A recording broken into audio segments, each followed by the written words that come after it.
hell you talking about? What's up, chat, Look, man? this With is another video Lil today. Gutter We're and at the the two targeted hit. Bloodhound Lil this Jeff is catching 10 people times on Lil cam, Jeff twin. Feel me? caught bodies on camera. Finna Your show y'all homework. what not to do. Y'all know I call him the Joker because he always smiling, but he keep catching bodies. Like, you got to be crazy. Lil Jeff lived by one rule: strike Folks first and was make crazy. it brutal. Of all the things he did, this was among the most ruthless. A broad daylight execution, carried out without hesitation. No mask, no fear. Just a clear message to the streets. If you cross Lil Jeff, there's no warning, mask just is bullets. crazy. This guy was not the type ruthless. to let things slide. When someone from his side got killed, he made sure there was payback. And on May 13th, 2021, he did exactly that. It was a regular afternoon near East 79th Street in Chicago. The streets were busy. Cars rolled by, people stood around talking, and shops had customers going in and out. Nobody knew that a killing was about to happen. Lil Jeff had been watching Lil Gutter, real name Ronnie L. Sistrunk Jr. Oh, he been watching him. Gutter was moving like he had no enemies, walking through the city without a care. But his name had already been linked to Crew's murder a month earlier, and that was a serious problem.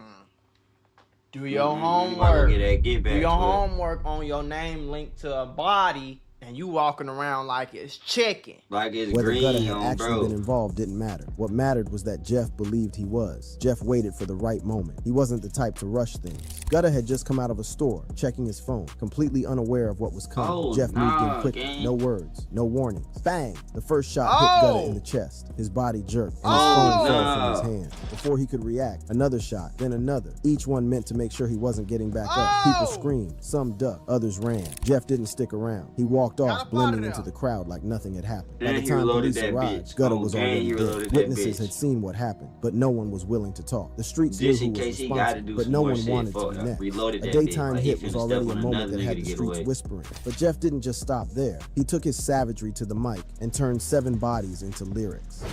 Boasts about killing 7 people in FTO. The drill scene had always been filled with bold lyrics and street talk, but in March 2024, a song dropped that had people questioning whether the words were just music or real confessions. The track was called FTO. My question is, why would anybody ever be friends with this nigga? You know what I'm saying? Why would you be friends with a psychopath ass nigga? And don't get me wrong, I know that they said Lil Scoom, that it was a room who left the school and then changed clothes, came back and unalived them 2 people at the school downtown. I don't know how true that is. But like, I'm just thinking, like, I would never hang out with Bloodhound Lil Jeff because if he catching bodies like they say at Q50 and they all catching bodies like they say, they gonna come smoke me. Yeah, they gonna come smoke your ass. So you play with them. They gonna come smoke me just cause I'm cool with you.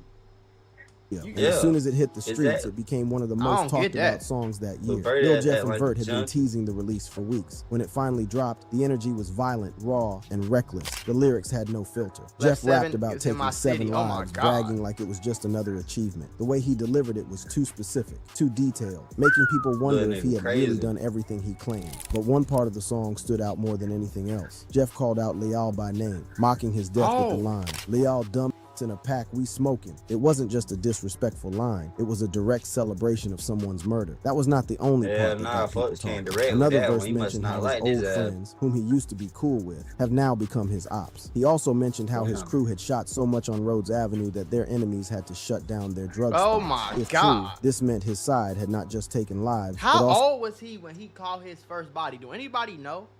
Yeah, do anybody know when Bloodhound Jeff caught his first beat? And look at these pictures, y'all. Look, I just want y'all to pay attention to these pictures. Lil Jeff is gone, unalive. Q50 hanging on by a thread. I think J. Bin Laden, I think he cool. Folks locked up for a body that he would have got locked up for if he was still alive. So it's only 2 people out and free right now. It's Q50 and Bin Laden. Out of the 4 people right here, like, also taken over entire trap operations, forcing their rivals to leave the area. The song spread fast. It was played in cars, blasted at parties, and debated in drill forums. People argued about whether Jeff's claims were exaggerated or if he had really dropped 7 bodies. No matter what the truth was, one thing was clear. Jeff had no fear of what he said or who heard it. His reputation for self-snitching was already growing, but FTO... I want to put y'all on to some of the easiest money you'll ever make in your life. Freecash.com is a website that allows you to literally... I'm gonna try to get through this. Made sure the message was clear when he left a comment on an Instagram post about Pooh, confirming the motive. Disrespecting Z Money came with consequences. Then came the leaked song, days before Jeff's own death. He rapped about hiding in the grass, waiting to strike, describing the exact way Pooh had been caught. After taking out Lil Pooh, bro. He was really trying to be King Von, gang. He was really he was catching bodies and he was being real subtle. But, like, he was really telling you, like, this exactly how I look. I stayed in the grass and I waited for him. Like, if you put 2 and 2 together, gang, he really telling you how he catching all these bodies. So he's like the Joker. Snitching. Do your homework. Yeah, ladies and gentlemen, Joker. He like the Joker. We got him. He blowing niggas up. Crazy. And then talking about it, folks. Yep. Most would have laid low, but Jeff, he wasn't done proving himself. His next moment came fast, and this time bullets were flying from a moving car. Orders a drive-by on Black. Lil Jeff had made a lot of enemies, and when things got serious, he did not hesitate to remove them. In March 2022, the streets started buzzing about a drive-by shooting in Chatham. The target was Roger Lewis, known as Black, a 33-year-old OG who had been well respected in his area. Black had been standing outside his house that evening. He was talking with someone, not paying attention to the street, unaware that a car had been rolling by slowly. The people inside were watching him closely, waiting for the right moment. The driver kept steady, and the backseat window was slightly open. As the car crept closer, there was a brief pause. Then the sound of rapid gunfire filled the air. Black barely had time to react. He tried to turn, but bullets had already ripped through him. His body dropped near the sidewalk as the car sped off, disappearing down the street before anyone could get a good look at it. The neighborhood fell silent for a moment. A few people ducked inside their houses. Others peeked out, already knowing there was nothing they could do. By the time the police arrived, Black was gone. A month later, a man named Trayvon Dix was arrested in Connecticut. I heard that a lot, though. This how I be saying Lil Jeff was. Black must have been one of them OGs that told Bloodhound Lil Jeff he couldn't gangbang because he was 18. Bro, this man catching bodies.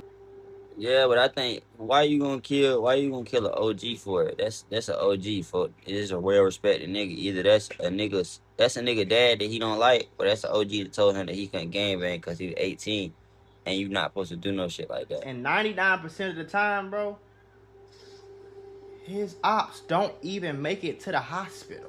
They don't even make it to the ambulance. Hell no. This nigga accurate when he strikes. Most of the time, from all the bodies that I heard that Lil Jeff caught, bro, they don't make his ops was gone before the ambulance even got there, bro.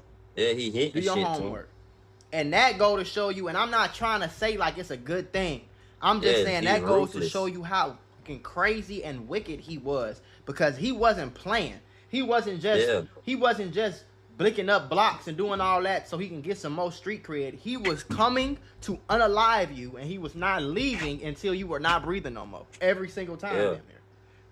Yeah, nigga, crazy. To the shooting. But even after his arrest, people kept talking. Many believed Jeff had ordered the hit. The tension between his crew and Black's people had been getting worse, and this felt like a move to settle things. Jeff never addressed the rumors, but he did what he always did. He let his music do the talking. A few weeks later, he dropped a song with lyrics that made people wonder. He mentioned how some older guys think they run things until they get caught standing outside at the wrong time. A drive-by was already a wild moment, but Jeff had a habit of outdoing himself. When 2 bodies dropped on the same night, the streets knew. This wasn't just war, it was domination. Orchestrates a double murder.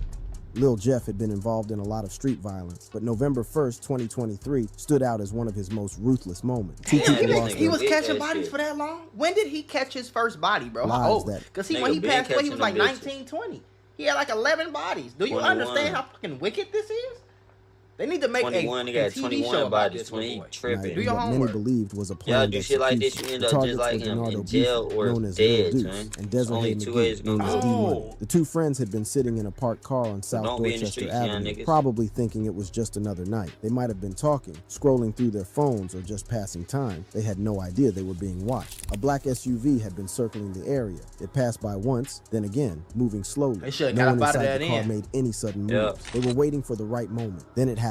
The SUV stopped a few feet away. The door swung open, and before anyone could react, gunmen stepped out and opened fire. Glass shattered. Bullets ripped through metal and flesh. Little Deuce and D-Money never had a chance to escape. The attack was over in seconds. I ain't gonna lie, they did. By the time the shooters got back into the SUV and sped off, both victims were critically wounded. They were rushed to the University of Chicago Medical Center, but it was too late. Neither of them survived. The police arrived quickly, finding multiple shell casings scattered around the scene. But as always, no one was willing to talk. The case case when he remained died, open, he and did no get charges were like ever ate the filed fuck up. against God Jeff. gave him what he Still, was the giving streets niggas. had their own way of confirming things. In March 2024, Jeff posted a cryptic Instagram story. It was simple, just a few emojis, but people knew what it meant. The message seemed to be a list of names, and one of them was clearly linked to D-Money's murder. You'd think after a double murder, Jeff would want to keep quiet, but no. His next moment was in the studio. He get louder. Every time he catch a body, he get louder. I ain't never seen it. His victims with details only the killer could know.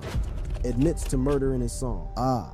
By early 2024, Lil Jeff's name was already tied to countless street rumors. But when he dropped Ah in February, the conversation took a turn. It wasn't just another drill track full of threats and tough talk. This one felt like a confession. The beat was dark, the flow was aggressive, but it was the lyrics that made people stop and listen. In one chilling line, Jeff described the victim screaming before taking his last breath. The way he rapped it, like he was reliving the moment, made people immediately connect it to the murders of Monty and Lil Rob. For those who remembered how the two were killed, the details were walked in, lids for 2 hats, really stepping in blood. Niggas know how I get. These don't even rhyme. He not even rapping. He just so that talking. Like, he just saying what he did. On here and tell everybody about the bodies I caught. You feel? He not even rapping. Monty had been left gasping for air on the sidewalk, and Lil Rob's final moments were eerily similar to what Jeff was rapping about. Within hours of its release, the internet caught fire. Reddit threads were filled with people breaking down the lyrics and matching them to real-life events. Drill forums argued over whether Jeff was bragging or setting himself up for trouble. Some fans defended him, saying he was just telling a story, but others believed he had done what many rappers before him had been accused of, self-snitching in the booth. This wasn't the first time Jeff had been suspected of putting real murders into his songs, but took things to another level. It wasn't just about who got hit or where it happened. This time, it was about how they died, they said in their last seconds, and how Jeff felt watching it happen. He never responded to the accusations. He never clarified the meaning, but he didn't have to. The damage was already done. Rapping about bodies is one thing, but saying it lived, that's a moment only someone who truly doesn't fear death would create. And Jeff, he laughed while updating his body count. Updates his body count to 10 on Instagram Live. God. He updating his body count to 10 like he's updating his damn Hell nah, this nigga crazy, bro. On Instagram felt different on the night of May 13th, 2024. Thousands of people were tuned in, waiting to see what Lil Jeff would say next. He sat in front of the camera, relaxed, flipping through a thick stack of money. His wrist shined every time he moved, the diamonds on his Rolex catching the light. The comment section moved so fast it was impossible. You don't got 10, bro. Stop the cap. The conversation took a dark turn. Jeff started talking about the streets, about the people he had lost, and the ones who had lost their lives. These niggas, anybody when they get emotional, stay safe. All my innocent people, these niggas lost their mind for real. You know what's crazy? Damn. People can say whatever they want to say about Lil Jeff, bro. I ain't heard about him hitting nobody innocent. Yeah, I ain't gonna lie, folks didn't hit nobody innocent. I'm about to say the same thing. You know what I'm saying? It's crazy as folks. I think what made him trip, cuz I got it, folks. I didn't got it. Now I can't blame Lil Jeff no more, twin, cause you gotta look at his perspective, twin. Y'all niggas. The reason everybody be like, oh, Lil Jeff can't be in the street because he's 18, blah, blah, blah. You ain't supposed to get in the streets at 18, correct. You're not supposed to join the gang at 18, right? You can't do that, guys. For all the people that's suburban, you can't get in the gang at 18. It's a little bit harder to do. I mean, you shouldn't be in no gang at all. You can't get in no gang past the age of 18, or it's worse. You feel me? Folks wasn't in the streets. He just had homies that was gang bang, because Chicago, everybody got that. So instead of the ops being understanding and leaving him alone and his people, they went and messed with his people type shit. So the ops went ahead and messed with Lil Jeff people when he was playing basketball and he was a little kid type shit. Probably murdered somebody, hit somebody, shot somebody like a Cousin Z. That's why folks went up here. He said, these niggas will kill anybody when they emotional. Stay safe. All my innocent people, these niggas lost their minds for real. So he's saying he don't kill innocent niggas. He don't kill. Every nigga that he killed had a body on bro. It's just he outdid him. So you can't even be mad at gang. Like, yeah, he wasn't supposed to take revenge into his hands, but he did it. That's what we got to forgive him of doing. You feel me? God say take revenge. God say for him to take revenge, and Bloodhound Lil Jeff just couldn't wait for it. But he believed in God. He preached God before he died and everything. Twin. Like, he didn't want to kill no innocent people. Really, if anything, I think God was using folks right here to go ahead and afflict the other people back. You feel me? The devil will use certain people. If you being bad, the devil will use you for bad, but God will try to use that bad for good and change it up. So yeah, he was killing people, but folks was preaching God. Like, he was a fighting soul. Like, his soul was divided.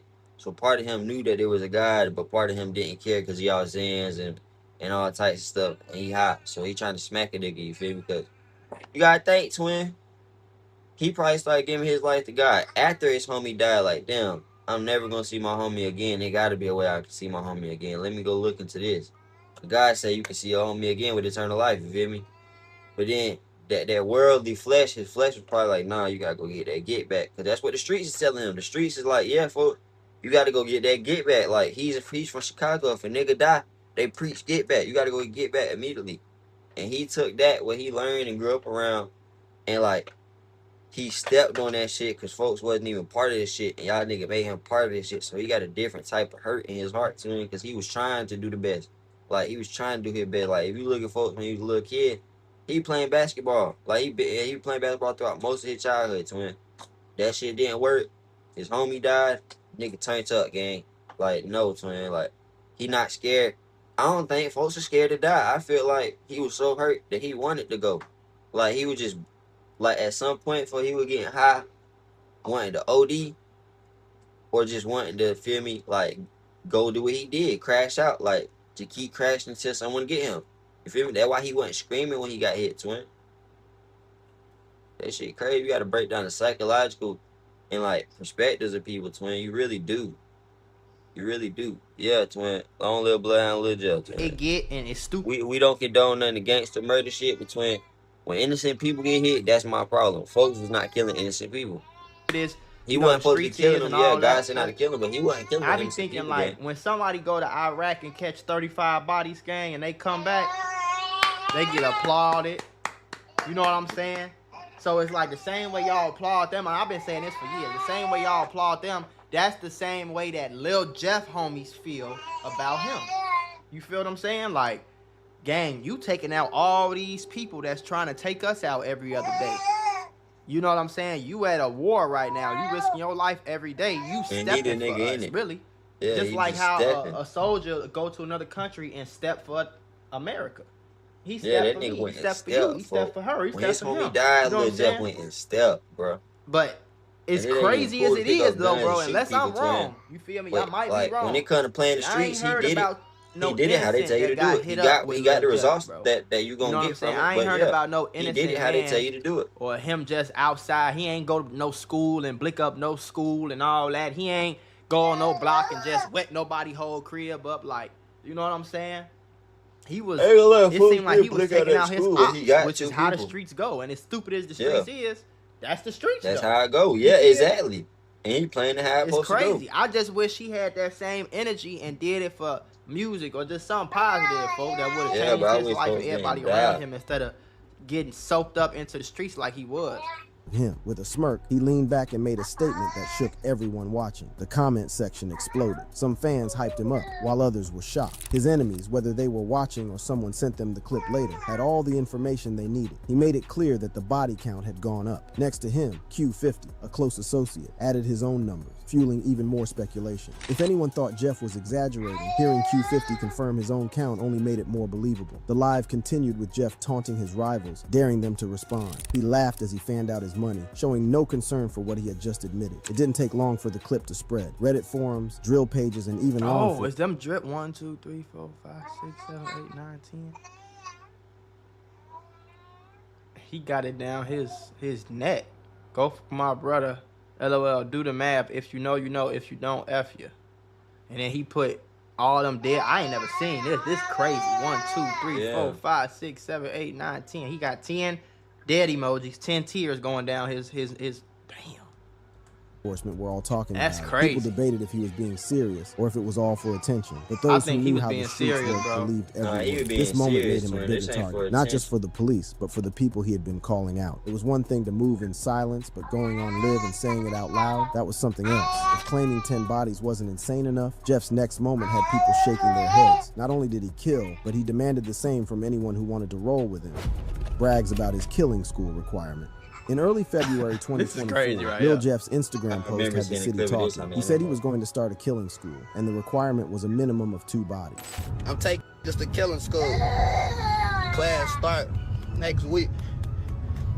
You gotta at least have 2 bodies though. For I ain't coming with no. You ain't got I can't work with no beginners. But that's not all. The post started with a message about his that's enemies, crazy, accusing bro. them Like, of what are you taking doing? on innocent people instead of handling real street business. It was a direct shot at those who had been speaking on his name. What really caught people's attention was the photo that came with it. Jeff had a fresh tattoo, 10 teardrops inked onto his skin. The streets already understood what that meant. Each teardrop was a body, a life taken. Some people even speculated that 2 of them were for Lil Rob and Monty, 2 names connected to past murder. As if that wasn't enough, he lined up a series of emojis in the caption, carefully placed in a way that seemed to match 10 victims. The message was clear, but not direct enough to be a confession. Jeff knew how to say a lot without saying too much. Something. But if y'all like this video, like, comment, subscribe. Y'all boy, now we vibe. Rat Chasers out.